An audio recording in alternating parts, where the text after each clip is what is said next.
Tous, nous allons commencer le match, nous allons commencer maintenant le direct. Comme je l'ai dit ce soir, je reçois 4 invités de renom.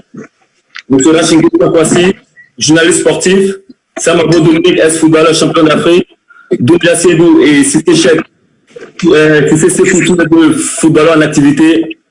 Nous allons commencer cette première mi-temps. Monsieur Rachingue, bonsoir à vous. Bonsoir, Koupa. Bonsoir à Samabo, bonsoir à Doumbia, bonsoir à Cissé Sekou. Je suis très heureux, grâce à la magie de l'espace, de retrouver mon jeune frère dynamique Samabo. J'ai encore en mémoire ce tacle décisif in extremis sur Oumandi en 1992. Ça reste gravé dans les mémoires.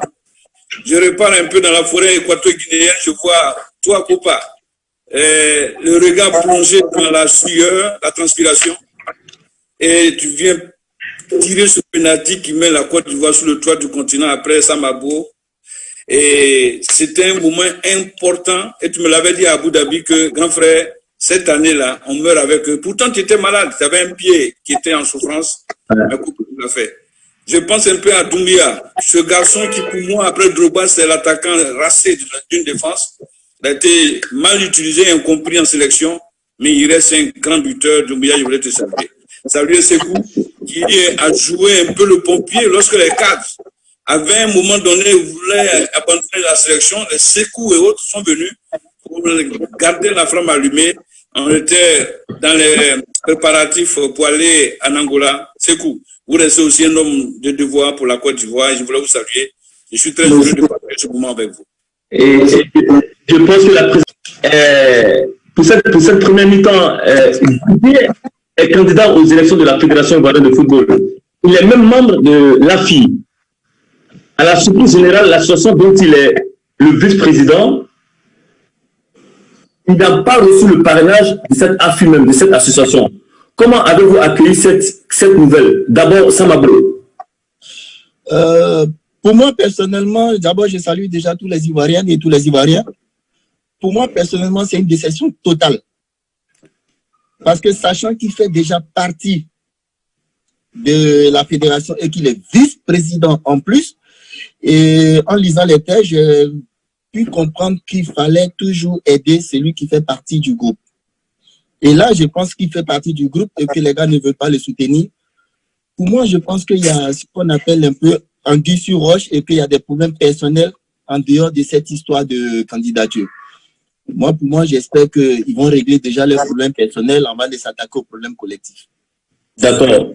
Et toi, Cissé Sekou, qui a joué avec Didier, que penses-tu de la décision de la FI? Bon, moi, personnellement, j'ai été aussi choqué. Hein. Voilà, il s'agit d'avoir tous les Ivoiriens et Ivoiriens qui nous suivent. Moi, je pense que, voilà, comme je disais tout à l'heure, j'ai été beaucoup choqué. Parce que, comme le grand frère Samabo l'a dit tout à l'heure, quand on est dans une association comme ça, il faut, ça parle de ancien niveau, tout le monde a fonctionné. Et je pense que Didier avait plus besoin de ce parrainage qu'Idriss Diallo. Donc, moi, je ne comprends pas que quelqu'un qui est vice-président d'une association ne puisse pas bénéficier du parrainage de cette association. Moi, personnellement, j'ai eu mal parce que, voilà, dans ces histoires d'élection, moi, je suis toujours avec Didier, je l'ai toujours dit. Après, je n'ai pas eu de problème avec les autres, personnellement, ni Sori, ni Idriss, mais c'est un choix. Et dire que Didier n'a pas véritablement eu cette candidature-là, ça m'a beaucoup fait mal. Et puis bon, je pense que c'est eux qui ont décidé, ils ont peut-être, comme le grand frère l'a dit, peut-être un problème personnel, mais là, je pense qu'il faut essayer de mettre balle à terre et puis bon, passer à l'avenir du football ivoirien, c'est ça qui est le plus important. Mais quant à la non-candidature au non-parrainage de Didier par rapport à l'AFI, moi j'ai été beaucoup vexé et ça m'a fait mal pour c'est ça quoi.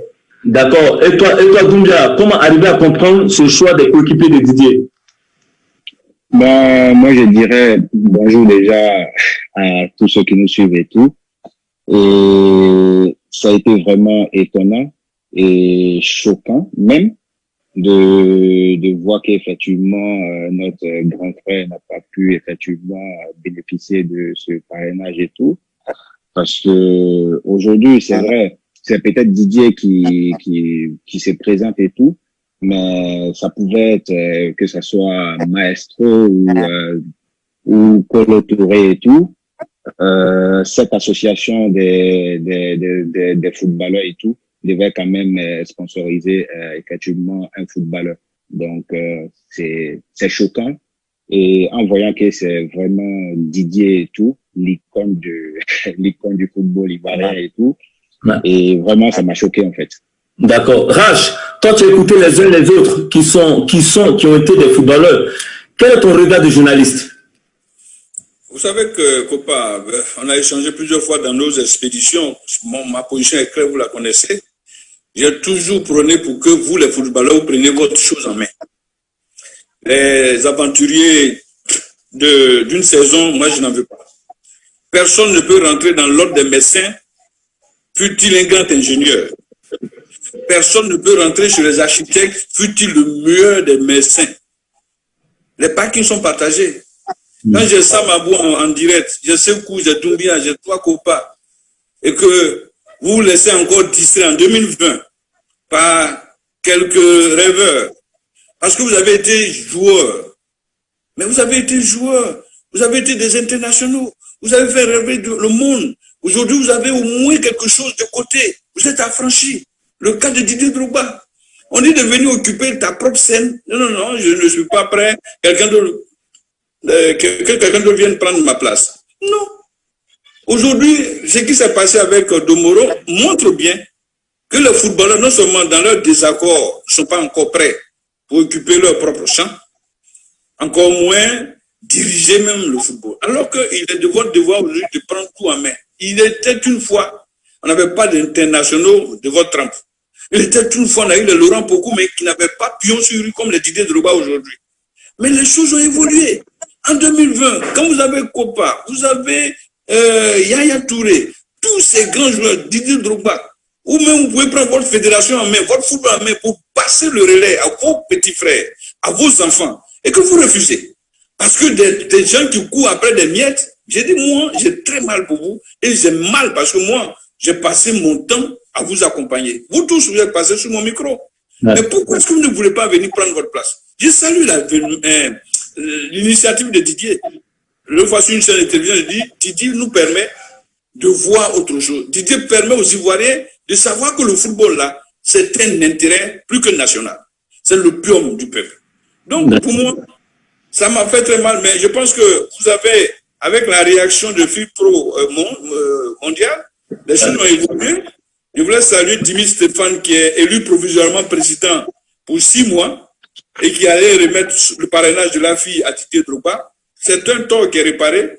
Mais n'en déplaise à Domoro, qui paye cash son système de trahison, je ne me suis pas étonné de le voir encore en scène, marquant des buts contre lui-même, faire des autogols. Mais l'autogol te suit dans la vie.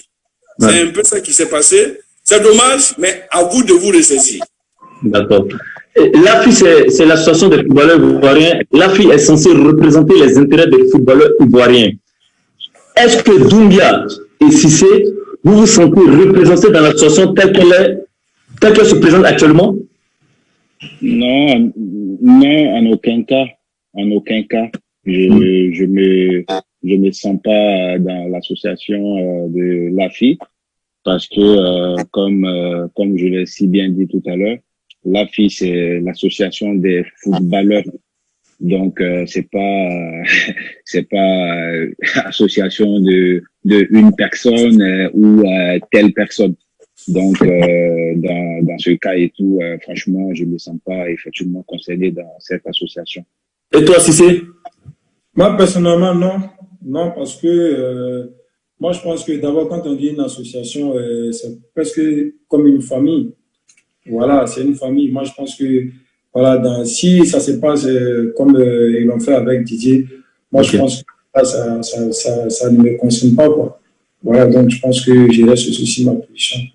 Ok. On est heureux aussi de la décision de la FIFPro par rapport je m'aligne par rapport à ce qu'a dit M. Rachinguessan, et on tenait aussi à féliciter le nouveau président de l'AFI qui est Dimitri Stéphane. Sam Abou, oui, tu as été champion d'Afrique en 92. On se souvient de l'euphonie à l'époque dans les stades.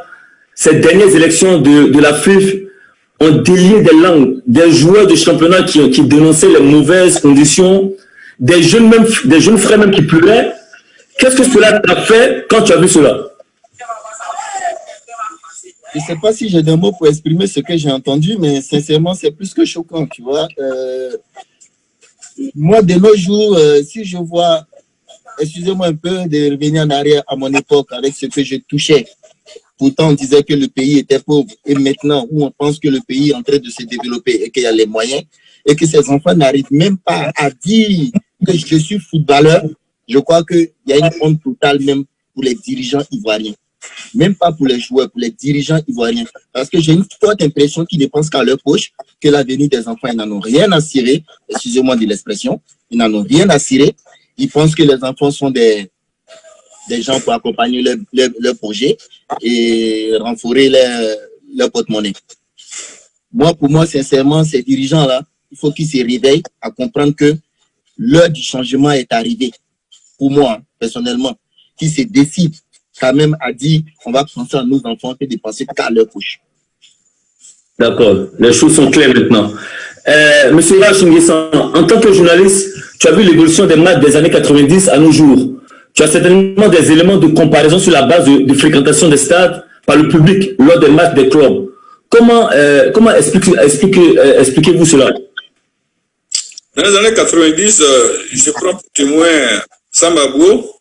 Samabo partait de l'est à l'ouest, au nord, au sud et au centre. On avait un championnat qui représentait la cartographie de notre pays. Aujourd'hui, nous avons un championnat à cartographie district d'Abidjan. D'accord. Avec 2 stades piteusement dressés pour le spectacle, le Parc des Sports et le Champrou. Par le passé, la SEC doit jouer contre l'Africa Samabo d'un côté, Lieu-Biagné-Ruffin de l'autre. À 10 h, le stade de Fauboyant était plein. À 16 h, on avait 50 000 spectateurs et le reporter qui vient, il est en transe. Ça, c'était quand notre football vivait.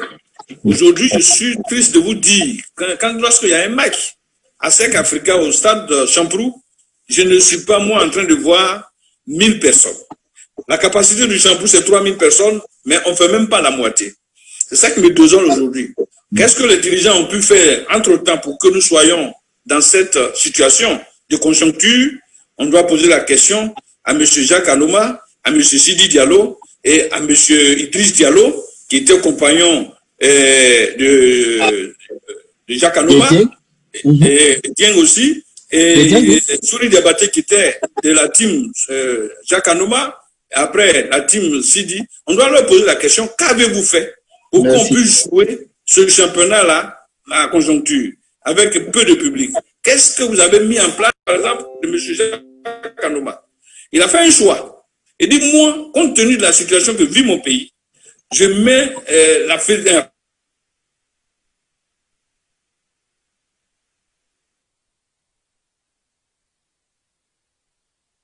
Bon, c'est pas mauvais. Mais il aurait dû au moins vendre le championnat local. Il s'est laissé avoir par M. Nouzari qui a dit, lui n'a rien à foutre avec le championnat national. Après on est allé au relais de toucher M. Sidi Diallo. M. Sidi Diallo a continué l'œuvre de Jacques.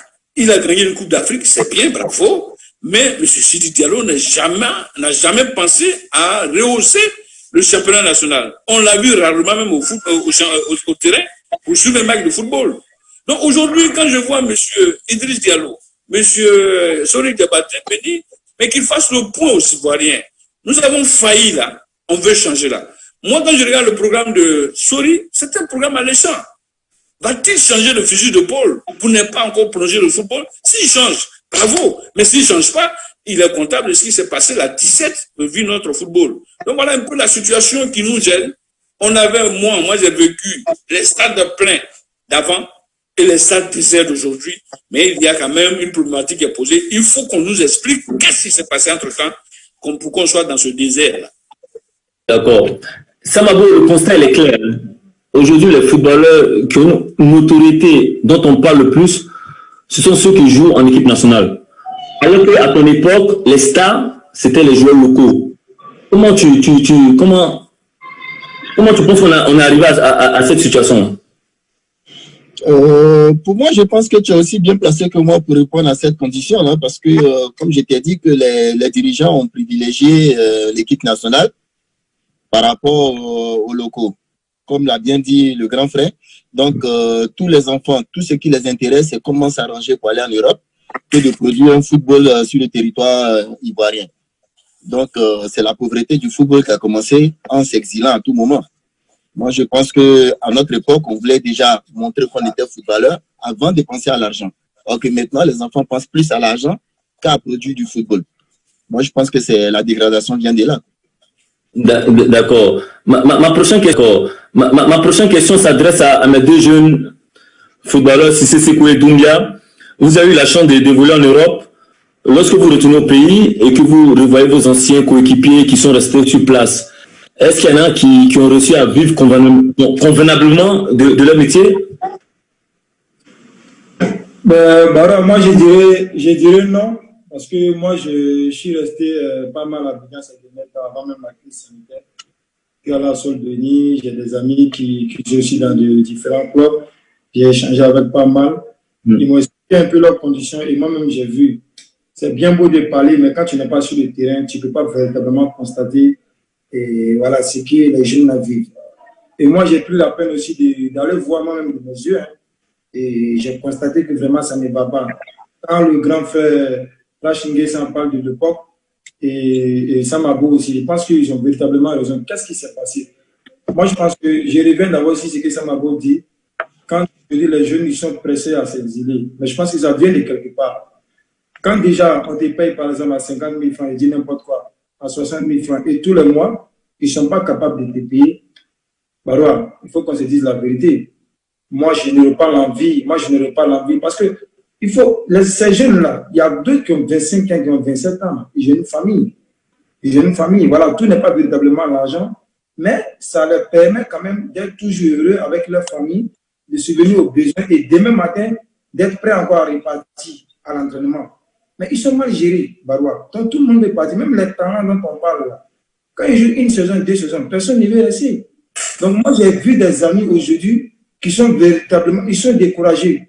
Leur seul objectif aujourd'hui, c'est de quitter le championnat local et d'aller. Parce que quand on les voit ici aujourd'hui, c'est compliqué. Les présidents, il y a des dirigeants aujourd'hui, ce n'est pas tous les dirigeants. Il y a des dirigeants aujourd'hui, j'ai l'impression que Baroua, ils achètent un club pour compter sur la subvention, pour faire le business. Mais le football, ça ne marche pas comme ça. Tu fais du business ou bien tu aimes le football. Quand on aime le football, il passe une Baroua. D'abord même, tu peux prendre la peine des fois même d'aller échanger avec tes joueurs. Qu'est-ce qu'ils vivent? Tout ça, ça fait partie du football. Quand on n'est pas bien physiquement, quand on n'est pas bien moralement, on ne peut pas aller sur un terrain de football pour procurer du plaisir spectacle. Ce n'est pas possible. Donc, je me dis, parfois, je suis sûr et certain qu'il y a beaucoup, la majorité de ces dirigeants-là ne discutent même pas avec les joueurs. Ils ne savent même pas où les joueurs vivent. Ils ne savent même pas dans quelles conditions ils vivent. Mais c'est compliqué pour moi de voir les jeunes joueurs-là nous donner du plaisir. Et on se dit, il n'y a pas de talent. Comme le grand frère a dit, moi, je pense qu'il y a du talent. Aujourd'hui, la formation, tu en sais quelque chose. Aujourd'hui, la technique de ces enfants-là, il y en a plein. Aujourd'hui, les centres de formation, c'est bourré de partout. Donc, il y a du talent. Le problème aujourd'hui, pour moi, c'est les dirigeants. C'est pour ça que moi, je préfère aujourd'hui, moi, je le dis, de vivre voir les joueurs, les jeunes locaux, il faut qu'on ne se batte pour eux parce qu'ils souffrent. Ils souffrent. Ça, maman le disait tout à l'heure. Comment ça s'est fait qu'on disait que nous, notre époque, le pays était pauvre? Mais nous, le public venait parce qu'il y avait du spectacle, parce qu'ils jouaient, on leur payait convenablement, même si ce n'était pas beaucoup, mais quand même, voilà, ils arrivaient avec. Moi, aujourd'hui, c'est le contraire. Parce que moi, je me dis que les dirigeants, ils achètent un club aujourd'hui, voilà, pour faire le business. Voilà, il y a la subvention qui rentre, ils font le business, ils ne s'occupent pas des jeunes. Donc, pour moi, c'est logique qu'on se trouve dans cette situation où les gens ne vont pas au stade. Parce que les jeunes, ils ne sont pas encouragés, ils ne sont pas motivés. Ok, je vais rebondir par rapport à ce que tu as dit. C'est vraiment très triste même de savoir que ces jeunes, pour aller-même s'entraîner, ils ont du mal, ils vont manger du garba, ils doivent être dans des conditions meilleures pour aller s'entraîner. Doumbia, qu'est-ce que tu en penses par rapport à cette situation aussi? Moi, je vais encore aller plus loin parce que presque chaque année que j'arrive en Côte d'Ivoire et tout, j'ai des amis qui viennent me voir et des petits frères à moi que le frère Cissé disait tout à l'heure, ils n'arrivent même pas à avoir un petit transport pour aller à l'entraînement. Ils n'ont pas de chaussures de foot et tout. Et on est obligé de temps en temps de les ramener effectivement des chaussures et tout. Mais c'est grave. C'est grave parce que pourquoi aujourd'hui, le football en Côte d'Ivoire, ça n'existe pas. Ça fait depuis, je calcule parce que en 2005, j'ai joué au championnat ivoirien. Et de 2005 jusqu'à présent, il y a rien eu en fait dans le championnat ivoirien. C'est toujours resté pareil. Et pendant que je jouais et tout, parce que je peux en témoigner, parce que voilà, j'ai joué et tout, pendant que je jouais, et aujourd'hui, même 2500 francs CFA, on n'arrivait pas à payer ces primes de match là qu'on devait nous donner et tout. Tu imagines? De 2005 jusqu'à présent, il n'y a pas eu de changement. Moi, je pense que voilà, il faut quand même un changement maintenant. Et c'est aujourd'hui qu'il faut avoir ce changement-là. Et on espère que le changement va venir. Mais Doumbia, tu l'as dit même dans le passé, ton rêve c'était de terminer ta carrière en Côte d'Ivoire. Là où toi-même tu as débuté, tu dis en 2005. Si Didier gagnait ces élections, est-ce que cela pourrait être possible, que ça pourrait être une réalité pour toi de revenir? Bien sûr, comme je l'ai dit, moi, ça a toujours été mon rêve de terminer effectivement ma carrière en Côte d'Ivoire. Et si j'ai vraiment cette possibilité de le faire, pourquoi pas? Parce que aujourd'hui, quand tu regardes les terrains et tout, que ça soit les terrains et tout, franchement, c'est pas praticable. Et quand tu reçois, par exemple, de temps en temps, tes jeunes frères à la maison qui t'expliquent la réalité du terrain, qui te montrent des vidéos et tout, ça fait vraiment peur. Et ça te donne vraiment pas de motivation pour pouvoir effectivement terminer ta carrière en Côte d'Ivoire. Donc, moi, je pense qu'avec tous ces changements-là, pourquoi pas demain, effectivement, venir terminer sa carrière là-bas. Ok, il y a Ras qui veut répondre. Je voulais rebondir sur un aspect qui me paraît intéressant. Ouais. Ne tirons pas sur l'ambulance. Ne tirons pas sur les dirigeants du club. Moi, je pense qu'ils font beaucoup de sacrifices, font beaucoup d'efforts. Mais ils sont aveuglés par un système fédéral qui aime bien ce système, qui aime mettre ces dirigeants-là dans leur situation. Vous savez, aujourd'hui nous sommes en Côte d'Ivoire ici, dans la période des examens. Votre enfant a échoué à l'école et on dit non, copain, ton enfant a échoué, c'est parce que toi-même tu es un mauvais père. Mais ce n'est pas la faute à copain, c'est la faute à l'école, c'est la faute au professeur. Si nos clubs sont dans cet état, ça me disait quelque chose de très fort. En son temps, des joueurs en Côte d'Ivoire ici étaient payés par les clubs 1 million, 2 millions, 500 000 et autres. Ils n'avaient pas de subvention. Ouais. Sur la fédération, vous voulez que ça soit comme ça. Mais vous ne pouvez pas donner des subventions de 75 millions à des clubs. Vous ne veillez pas sur l'utilisation de cet argent. Et puis non, donc la faute revient à la fédération. Si la fédération ordonne, vous allez voir que les clubs vont suivre. Comment on pourrait savoir que même au sein d'un club qui s'appelle l'Africa Sport, je voudrais citer le nom, des joueurs puissent être payés à 60 000 francs. Et puis la fédération ne dit rien. Le joueur s'en va se plaindre. Barési n'a pas été payé, il a été viré comme un malpropre. Jusqu'à présent, sa situation est restée comme ça. Sans arbitrage, sans avocat. Mais pourquoi? Ne me contrôlez pas au sommet. Moi non plus, je ne vous contrôlerai pas dans la vallée. Voilà le système. On donne de l'argent à des clubs, il n'y a pas de traçabilité. Et puis bon, il n'y a rien. Quand tu passes au guichet, vous allez demander après le président dit qu'il est parti en Europe ou bien il est parti au Ghana faire un week-end. Mais que dit la fédération? Donc il faudrait bien que la fédération s'organise pour au moins créer ce qu'on appelle la traçabilité des fonds alloués à nos clubs. Vous allez voir que l'utilisation va être... Quand Roger Augien, lui, il a bancanalisé sa chose, même si le joueur est payé à 200 000, 300 000, mais il y a une trace. Mais les autres, on t'appelle, on dit, bon, tu ne dis pas à tes amis, voilà, tiens, 50 000 francs, il faut partir. Pas comme ça, on gère un football.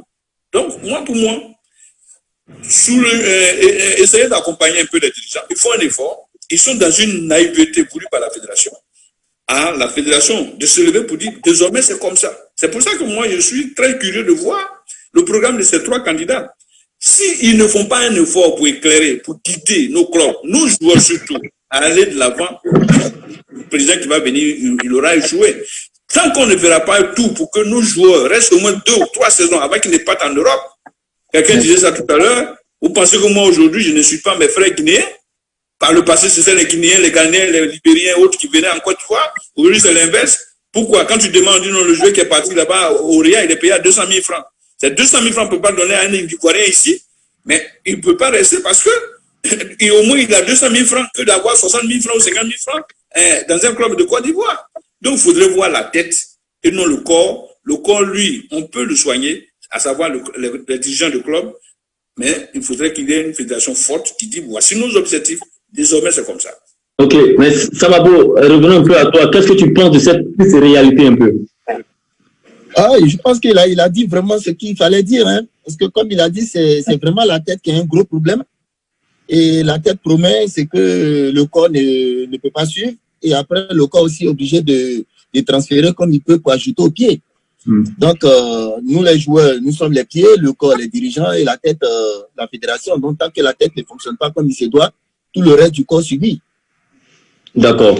Rache, revenons à vous encore. Logiquement, dans une élection démocratique, on regarde le profil avec le meilleur programme pour l'élire. On connaît bien le programme de Didier qui semble le plus fédérateur et plus innovant.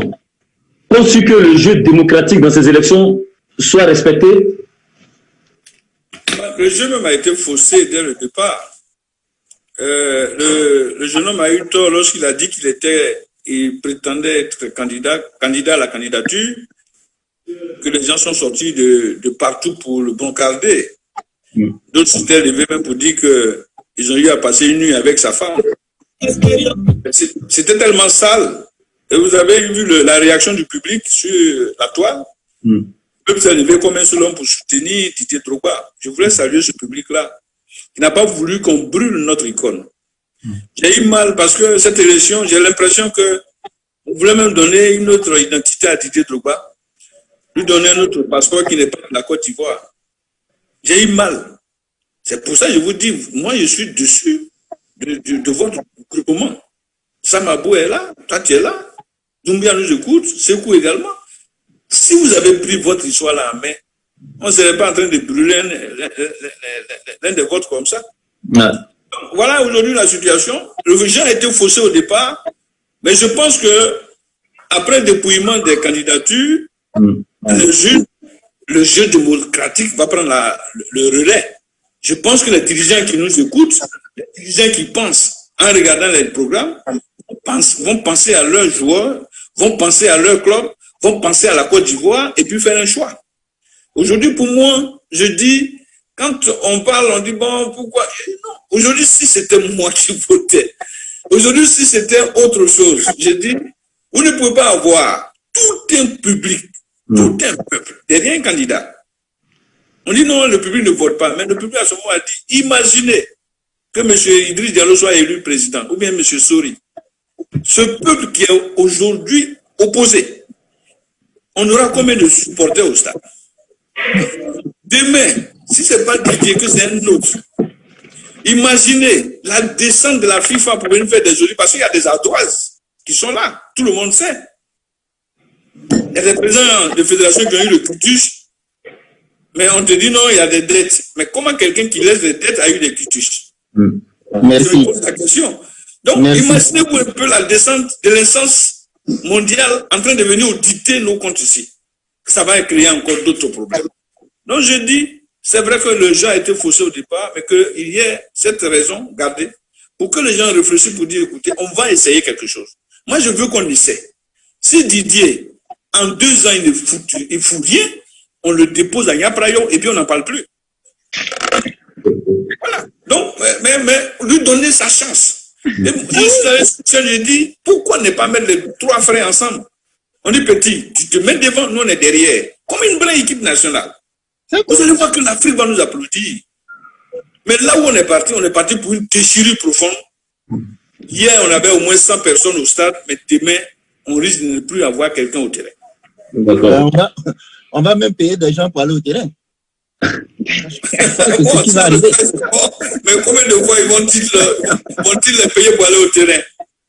On ne le sait pas. Rach, on va continuer toujours avec vous par rapport aux tests du code électoral de la FIF qui ne sont pas cohérents et adaptés. Il y a 5 groupements d'intérêts et on nous exige un groupement à chaque candidat. Imaginons qu'il y a 6 Il y a 6 candidats, on fait comment? Mais s'il y a 6 candidats, il y aura. Voilà le jeu qui. C'est pour ça qu'on dit qu'il y a des insuffisances dans le test de la fédération. Imaginez même un seul instant qu'un candidat, parce que son chéquier est lourd, paye, puisqu'on paye tout ici, paye les groupements d'intérêt. En 2016, je vous donne un exemple, M. Sidi devait remplir. Lui seul, il a eu 4 groupements d'intérêt. Sur les 14 clubs de Ligue 1, il en a plus 12. Donc, il n'y a pas d'adversaire en face des candidats uniques. Vous voyez comment le jeu est faussé. Et puis, à propos du groupement d'intérêt, ceux qui ont fait le test, pourquoi ont-ils oublié le groupement d'intérêt aussi important qu'est le groupement des journalistes? Nous sommes les partenaires privilégiés du mouvement sportif. Pourquoi est-ce qu'on n'a pas de groupement d'intérêt? Pourquoi est-ce que le football féminin n'a pas de groupement d'intérêt? Pourquoi est-ce que la société civile n'a pas de groupement d'intérêt? Donc, ou bien, on dit, moi j'ai dit qu'on revoit les tests, toilettons les tests, et puis dit carrément, M. Koba va être candidat pourvu qu'il soit soutenu par un club. Point. Sinon, cette histoire-là, ça a mis à nu l'incohérence, la faiblesse des tests de la Fédération ivoirienne de football. Oh, ok. Tout est clair ici. Je pense que c'est le lieu de revoir aussi les tests. C'est le bon moment. Et on va faire une petite pause. Voilà, exactement. Avant d'entamer cette deuxième mi-temps, je voulais vous rassurer, le dossier de DD11 est complet. Demain, reposez-vous parce que c'est la fête de Tabaski. Hein. Rendez-vous samedi matin à 9h au siège de la Fédération ivoirienne de football à Trècheville. Tout en blanc comme moi. Casquette ou un petit bandeau. En blanc, comme ils ont exigé Didier et son équipe. En blanc.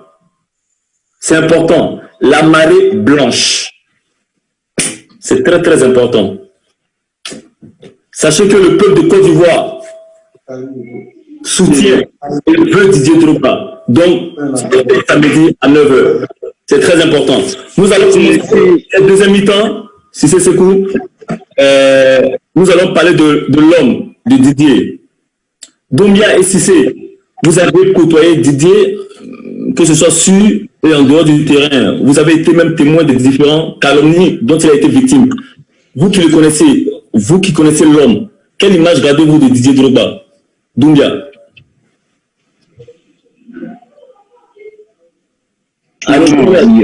Allô, tu m'entends? Oui, on t'entend maintenant. Ok, donc je disais que tout ce qui a été dit, c'est vraiment, c'était vraiment du n'importe quoi parce que depuis mon premier jour en sélection et tout, jusqu'à la fin, j'ai toujours gardé de bonnes relations avec l'homme. Et puis, à côté de ça aussi, il m'a toujours effectivement donné des conseils pour pouvoir effectivement avancer dans ma vie. Et jusqu'à présent, il le fait. Jusqu'à présent, il le fait.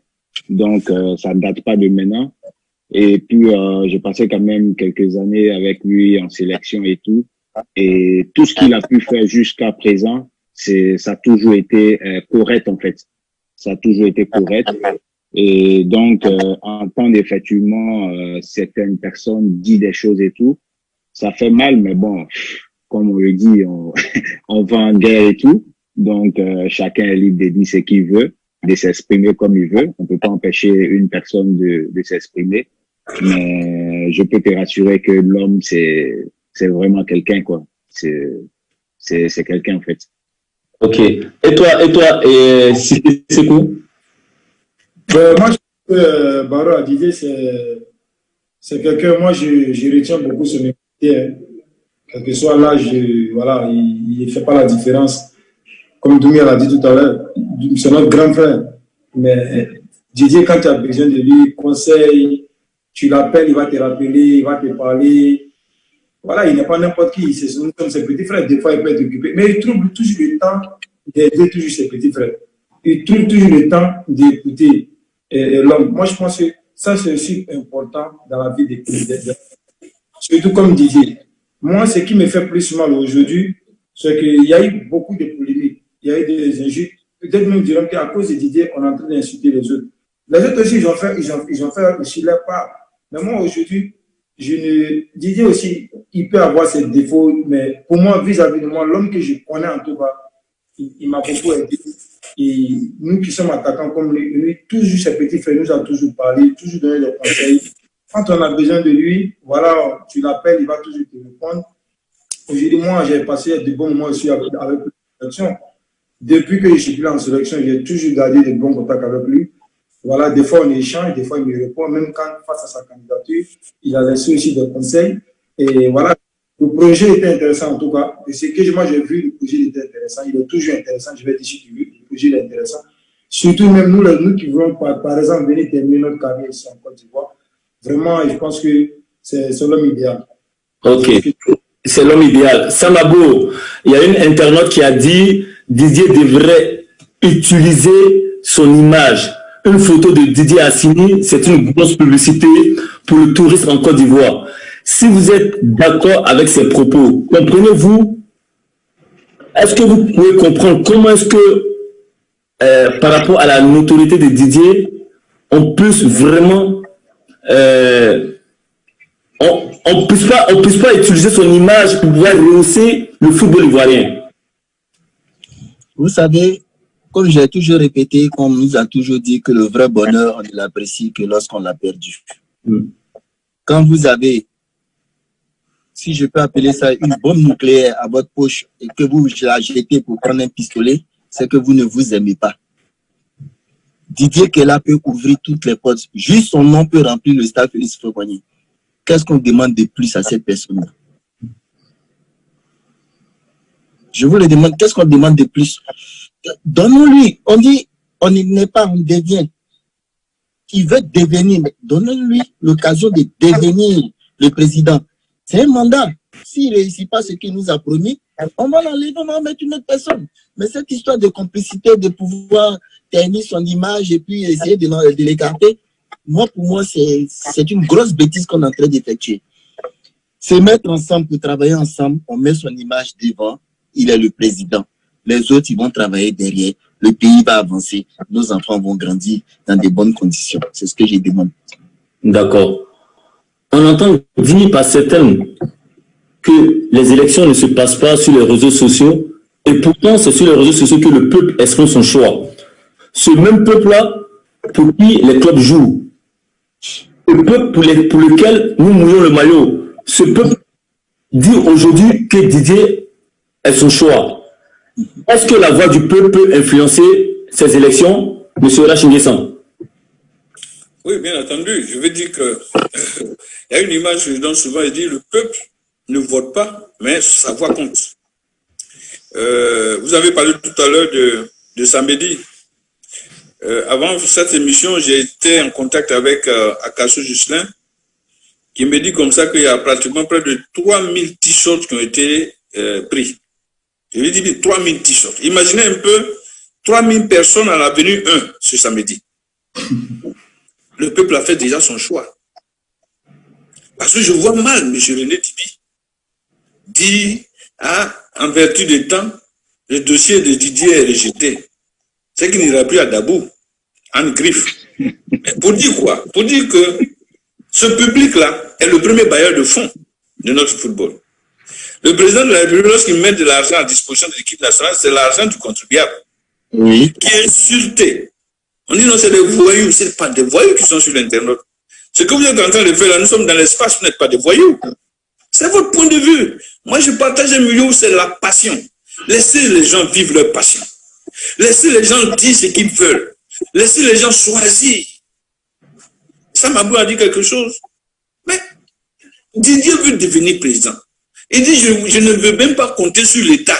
J'ai des partenaires pour doter notre football. On dit, non, on ne vient pas ici. On dit, bon, monsieur Baba, on voit des joueurs là en train de pousser le cas de l'Africa vers le banco là. C'est fini. On te donne un nouveau cas, plus de l'argent. Il dit, non, je n'en veux pas. C'est ce que j'appelle la sorcellerie.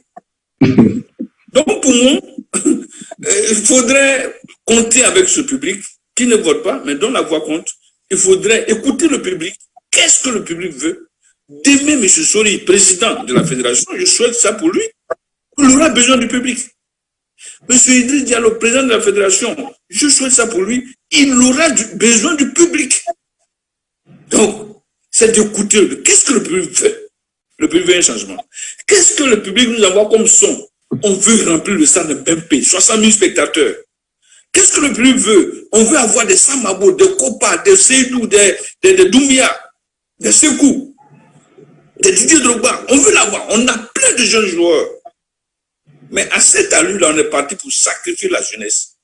Et si notre jeunesse est sacrifiée, dans 15 ans, dans 20 ans, la Côte d'Ivoire ne sera plus le 62e mondial ou autre, on sera pratiquement le dernier de ce classement, le top mondial. Donc il faut faire très attention. Je dis, est-ce qu'on ne peut pas essayer? C'est une question. Si on essaie, si Didier, en un an, il a promis des cas et autres, il n'a pas donné, mais on le dépose. C'est ça la foi de la démocratie. C'est ça la force d'une assemblée. D'accord. Et dans ce bricole-là, on est parti pour vraiment couler et à jamais. Ok. Tu arrives à comprendre aussi que Didier n'est pas le soutien de certains de ses anciens coéquipiers? Ben, moi, je pense que, après, comme ce que j'ai dit tout à l'heure, chacun est libre de partir où il veut et faire son choix. Mais moi, personnellement, que ça soit Didier ou, je sais pas si c'est Sekou ou quelqu'un d'autre, tant que c'est un joueur, un ancien joueur ou un ancien joueur qui se présente, moi, je vais toujours effectivement voter cette personne parce que j'ai envie d'un changement et avec un joueur. Donc, voilà, après, chacun est libre de choisir où il veut et tout. Voilà. Et toi, si c'est ton avis sur la question? Bon, je pense que c'est un choix, hein, Barois, c'est un choix. Parce qu'il faut respecter aussi le choix de ces grands frères-là. Mais en même temps, moi, ce qui me désole un peu, c'est que même quand ils font leur choix, quand on leur pose la question, des fois, comment ils argumentent, comment ils développent, ça ne justifie pas ce qu'ils disent. Pour moi, hein, voilà, après, c'est mon avis. Mais après, je n'empêche que je respecte les choix. Aujourd'hui, moi, je pense que chacun est libre de faire un choix. Moi, d'abord, moi, je savais même pas, au début, je ne savais même pas que Didier allait être même candidat. Moi, j'étais avec Bona. Hein. J'étais avec Bona, mais aujourd'hui, Bona, il aimait avoir voix.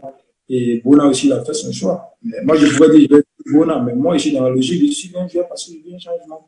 Donc, que ce soit Didier, Bona, Maestro, même Samabo, Doumbia, moi, je suis un joueur parce que pour moi, le joueur qui a joué au foot, qui a joué au niveau, il sait un peu les difficultés des footballeurs.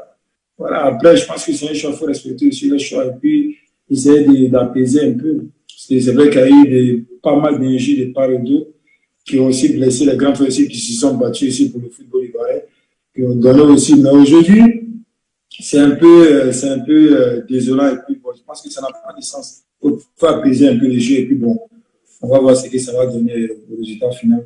D'accord. Rach, de nous tous, tu es celui qui connaît le plus l'histoire du football ivoirien. Tu connais de tous les candidats aux élections de la FIF, donc Didier. Pourquoi penses-tu que des trois adversaires, Didier est le meilleur candidat? Bon, à poser ce problème sur ce temps, vous me mettez un peu en difficulté. Sori est aussi meilleur candidat. Diallo, meilleur candidat. Didier est meilleur candidat. Mais la différence se fait au niveau de la représentativité, de la vente de l'image, du carnet d'adresse. Didier, pour moi, c'est le marketing vivant.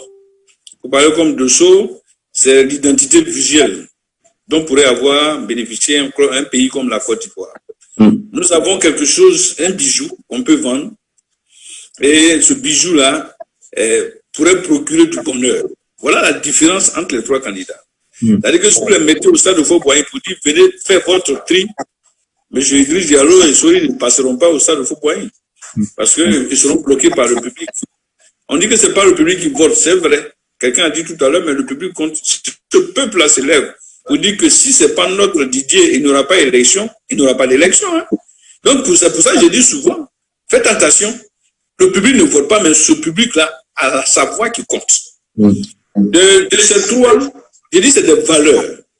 Monsieur Idriss a travaillé avec Dieng, a travaillé avec Anouma, Sori en a fait de même et a terminé avec Sidi. Ils ont le background, ils ont le niveau qu'il faut pour diriger. Ils ont fait les preuves, il n'y a pas de problème. C'est une valeur ajoutée qui arrive, qui est Didier Drogba. Moi, j'ai mis sur la valeur ajoutée, qui est nouveau. C'est comme un nouvel entrant. Qu'est-ce qu'il peut apporter ce nouvel entrant? Doumbia peut te dire, quand il rentre 2 fois, il nous fait la décision, n'est-ce pas, Kopa? Donc, c'est un peu ça. Pour moi, c'est un nouvel entrant qui s'appelle Didier Drogba et qui aime bien marquer les buts dans les temps additionnels pour qu'on puisse lui donner un ballon de tête et puis finir le match pour nous. Le mec, pour nous, c'est quoi? C'est que le football ivoirien se lève. Et moi, j'ai dit, vous avez parlé tout à l'heure de l'homme, je retiens beaucoup de choses de lui. C'est pour ça qu'il est peut-être le meilleur devant le peuple. Cet enfant-là est venu, copain, vous étiez à Omdurman, au Soudan. Lorsqu'on s'est qualifié, il vous a appelé pour prier pour la Côte d'Ivoire. Demandez aux hommes politiques de taire leur querelle et de ne penser qu'à la Côte d'Ivoire. Ce message a été très fort. Ce jeune homme arrive avec son ballon d'or. Il demande la permission pour aller montrer en zone rebelle son ballon d'or. Mieux, il obtient du président d'alors un match à jouer à Bouaké contre Madagascar. Ouais. C'est ce jour-là que le mur de la méfiance tombait à Tébissou, que des hommes politiques pouvaient passer Tébissou pour aller voir les yeux de la rébellion. C'est Didier, personne n'en parle. C'est le même Didier qui arrive, la Covid nous frappe, qui met son hôpital à disposition du gouvernement. Quand quelqu'un fait tout cela, je me souviens encore comme c'était hier, en 2008, un paralysé qui était dans un fauteuil roulant, qui est parti de Lomé, traverser Lomé, Ghana, venir à Takoradi, saluer Didier Drogba. Vous vous rappelez ces images? Et Didier n'a pas vu, il est venu, il s'est assis avec ce monsieur, lui a donné ce qu'il fallait, puis il est parti. Quand un homme, pas, on s'est dit quoi l'autre fois? Lorsque vous êtes venu et puis vous avez fait pied aux jeunes gens et aux femmes de Williamsville, que leurs coéquipiers sont partis même à l'orphelinat de Benjerville, au fric de quoi? Vous avez oublié 2012, vous avez gagné la coupe. Quand quelqu'un a le cœur large, Dieu donne toujours.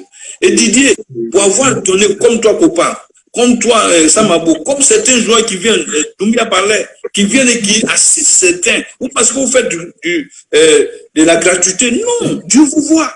Et pour celui qui a fait du bien au peuple, le peuple le mettra à sa place. Et Didier est parti pour être récompensé par le peuple, parce qu'il n'a pas trahi le peuple, parce qu'il a donné de la joie au peuple, parce qu'il a permis au peuple d'avoir confiance lorsqu'on était divisé par les politiques.